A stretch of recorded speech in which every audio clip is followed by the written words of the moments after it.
The narrator should stay consistent as far as how deep he can see into the characters.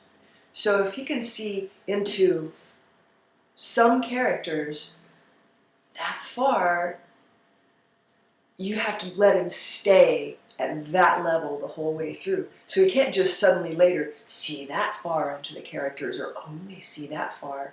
It makes no sense at all. He can see this far, and that's it all the way through. And that's one of the most difficult things when you're planning out a narrative is how far should you let the narrator see? You want to make sure that as you unfold the revelations that you're not hiding things coyly from your reader. And that's one way to determine that. Is your narrator going to know all these things but just not tell them? That's not generally as good as the narrator just doesn't know either. Or the narrator is following the viewpoint of a certain character that doesn't know what's going to happen.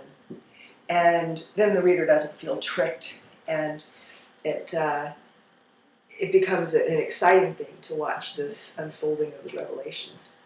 So if you have one character that the narrator can see into, and he can't see into anybody else, that's fine. But just don't at some point have a narrator suddenly able to see into another character. You have to establish what the narrator can do, generally from the beginning, unless you then switch over from that chapter to another chapter, and maybe he can see into that character deeply. And then he switches back to the original character and see into that one. You can have the narrator see into any number of characters that you like, as long as it makes sense. If he can see into 5 characters out of 6, well, why?